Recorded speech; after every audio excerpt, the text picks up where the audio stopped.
Buen día, ¿cómo estás, Daniel? Bien, ¿Cómo estás, Adrián? Buen día, Amado.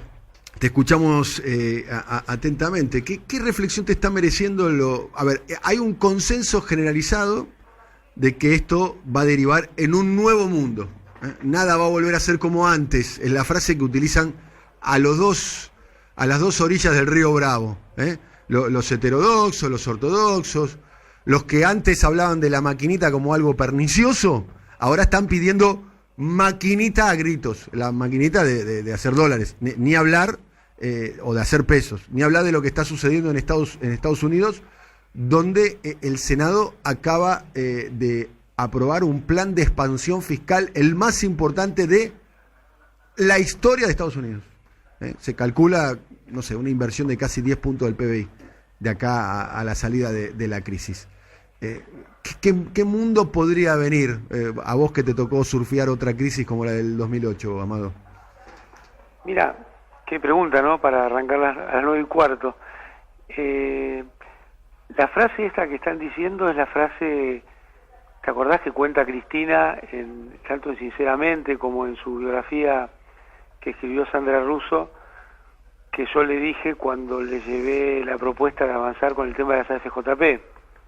Justamente es exacta, el mundo ya nunca va a ser lo que fue.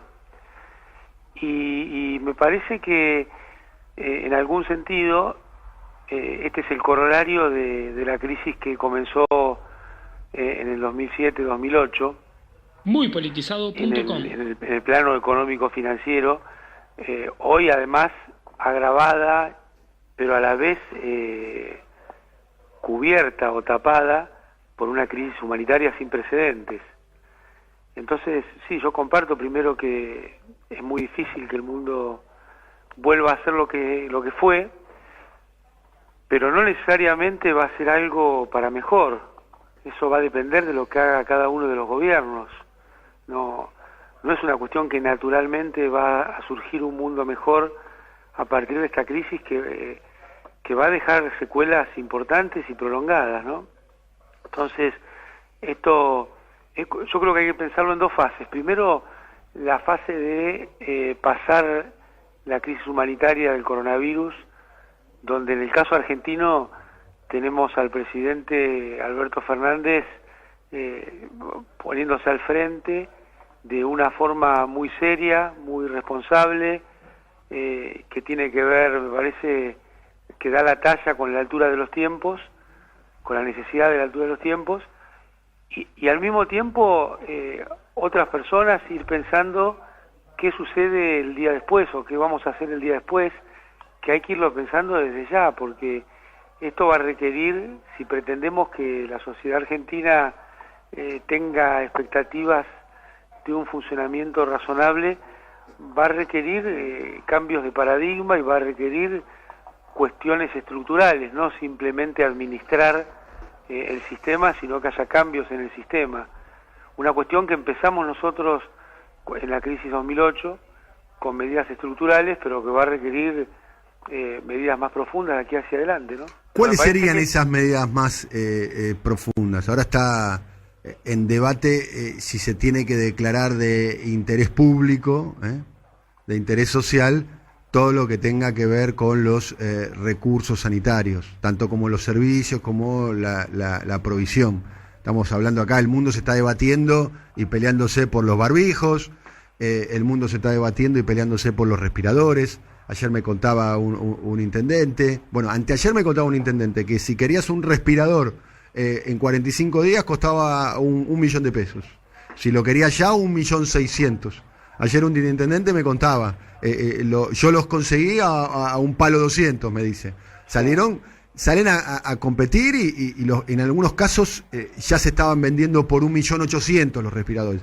Algo que antes de esta crisis valían 800.000 pesos, 900.000 pesos. Ahora casi duplicó el precio en apenas un mes, digamos, para dar un ejemplo bien claro. Sí, mira, hay un economista norteamericano que falleció que se llama Herman Minsky, que, trabajaba en la Reserva Federal, o sea que no era un kirchnerista, digamos.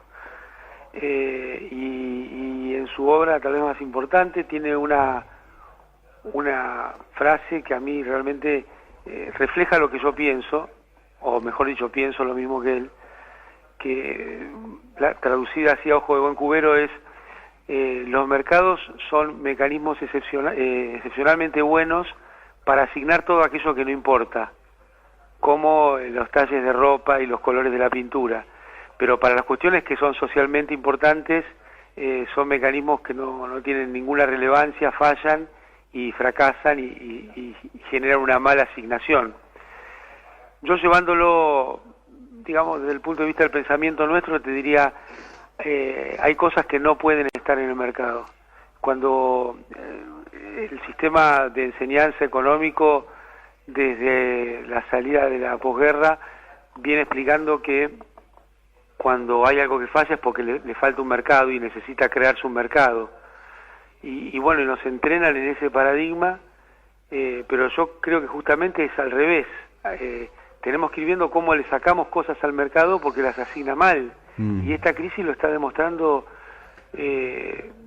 lamentablemente, digamos, poniéndolo arriba de la mesa con mucha fortaleza y con mucha, digamos... Pero hay un relato alternativo con vocación, con voluntad, al relato de lo que llama Mark Fisher, ¿no? Que sé que vos también lo leíste, del estalinismo de mercado que estamos viviendo, que vivimos y estamos viviendo, la idea de que el mercado impone todas las reglas y regula todos los vínculos.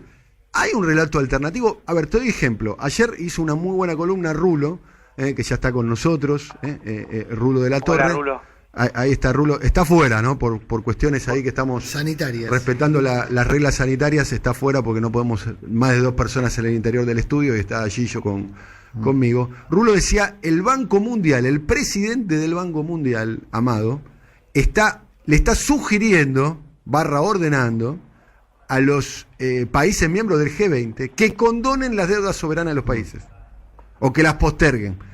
Entonces la metáfora que se me ocurrió a mí es: el presidente del Banco Mundial se pone la del Che Guevara, en un punto, porque agarra una consigna que ontológicamente no le pertenece al mundo de las finanzas y a los organismos multilaterales de crédito, y los que, entre comillas, se tienen que poner la del Che Guevara, casi que están corriendo a ponerle el respirador artificial al sistema financiero internacional.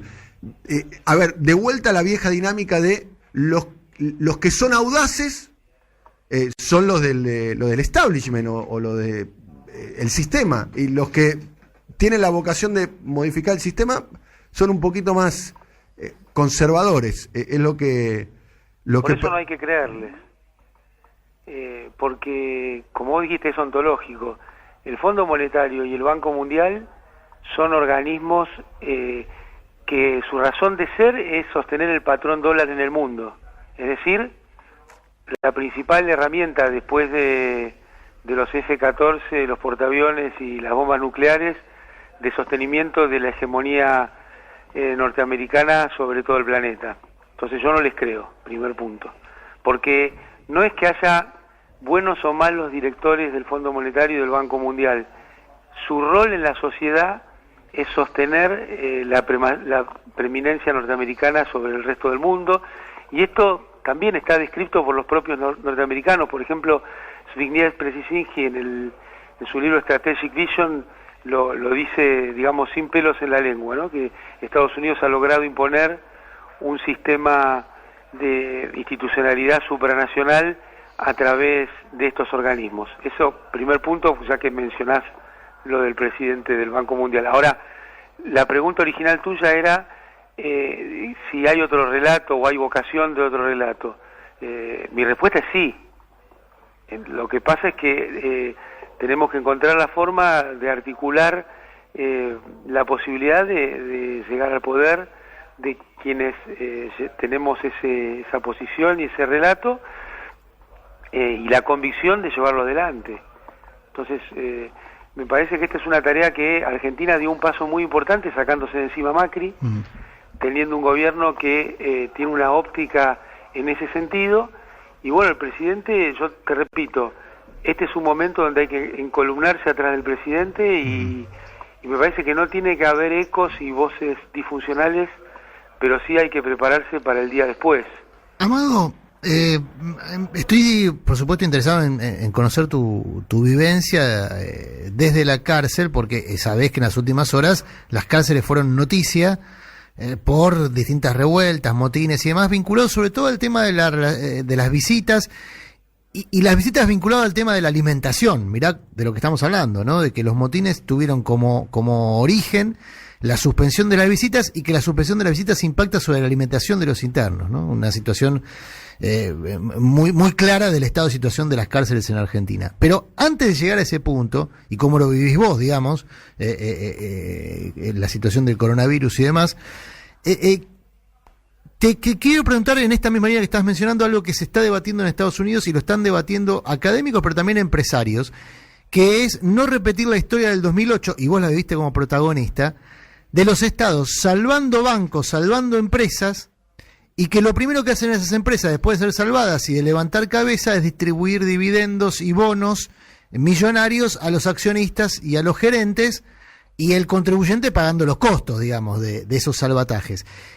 Dentro del propio sistema ya hay voces que le están diciendo, por ejemplo, a Estados Unidos que debiera pedir acciones a cambio de esas grandes empresas a las que va a salvar. Yo no lo veo posible, digamos, en la estructura de pensamiento político e ideológico de tipos como Trump, pero ¿cómo lo ves vos, que viviste la experiencia del 2008? Sí, siguiendo con el razonamiento que había comenzado con lo de Daniel, y esto va un paso más en ese mismo sentido. Nosotros vivimos una dictadura del capital por sobre cualquier otro criterio en la humanidad. Entonces, me parece que de aquí en adelante lo importante es sacar cuestiones de la vida de la lógica de mercado. Y está claro que en el 2008-2009 pasó eso, ¿no? Hoy hay esta dictadura del capital, incluye socialismo para los banqueros y capitalismo salvaje para los trabajadores. Esa es la situación en la que vive la humanidad hoy. Como bien decías, durante la crisis, los trabajadores del mundo rescataron a los bancos a través, muchas veces, del gasto público, la emisión monetaria. Ahí sí que le dieron a la maquinita duro. Ahora, esto se usó para que los gerentes y los dueños de los bancos cobraran bonos enormes y los salarios siguieran sin aumentar y el desempleo siguiera en niveles extremadamente altos en todo el mundo. Y esta situación puede repetirse, por eso te decía que yo no les creo. Ahora, esta solución que proponen, que los estados se queden con bonos de las empresas, en vez de que emitan deuda, que emitan equity, como dicen ellos, titularidad de las empresas para que se la queden los estados, a mí tampoco me parece una buena salida, porque lo importante no solo es la estructura de propiedad, sino cuál es la lógica que gobierna las organizaciones. Si el Estado se va a quedar las acciones y la empresa va a seguir funcionando en la lógica del mercado, no sirve para nada. Y es un debate que va a venir, esta diferencia entre estatizar y nacionalizar, como es el caso de YPF en Argentina. Más importante que nacionalizar es estatizar, porque implica sacar a la empresa de la lógica del mercado. Por ejemplo, el caso de los servicios públicos. ¿Qué importancia tendría que el Estado se quede con el 51% si los socios te van a seguir pidiendo que tengas una lógica de la supuesta eficiencia? La eficiencia de los servicios públicos es que sean un vector de desarrollo del país, porque determinan, las tarifas no solo determinan el salario real de las familias, sino también determinan la productividad y la competitividad de las empresas nacionales que usan esa energía. Entonces vos lo que necesitas es que no tenga una lógica de mercado, no que sea en parte del sector público, tiene que ser una lógica estatal completa. Bueno, la última, perdón, ¿cómo lo vive él como interno? La situación de estar en prisión en momentos donde, bueno, por lo menos lo que hemos visto, se ha generado mucha inquietud en relación al coronavirus. Sí, vos sabés que nosotros tomamos la decisión de aislarnos antes del servicio. Pensamos que era una cosa que teníamos que hacer pero bueno, por ejemplo, los agentes del servicio penitenciario entran y salen. Entonces yo creo que hay que ir a dotaciones menores. Lo ideal hubiera sido que hubiera dotaciones que se quedaran a vivir con los internos y no entraran y salieran. por lo menos por tiempos más prolongados que lo habitual, que el sistema que es 12x36 de trabajo. La sensación es que si entra el virus en una cárcel es un desastre, ¿no? Más allá de las circunstancias particulares de tu pabellón, del cuidado que ustedes pueden tomar, digo, hay situaciones de hacinamiento, de falta de higiene. No hay, además de la situación de asolamiento que nosotros no vivimos, yo te quiero ser sincero, Sí. acá no vivimos y en otras cárceles tampoco, pero creo que es un problema más de no de las cárceles del servicio federal, sino de los servicios provinciales, salvo algunos casos puntuales. Me parece que la otra cuestión es que el servicio no está preparado para atender ninguna cuestión de salud.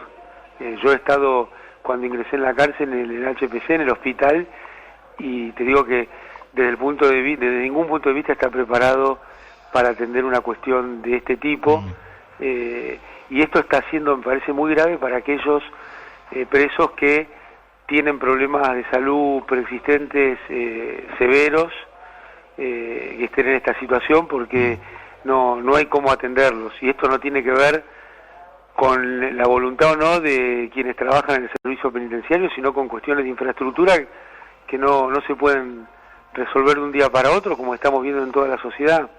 Entonces acá es mucho más grave porque está el sistema de aislamiento, el sistema, digo, que estás encerrado, y además, sabiamente, el servicio ha suspendido todos los traslados, pero esto en una cuestión de enfermedad, de que haya coronavirus, sería, te digo, una trampa mortal.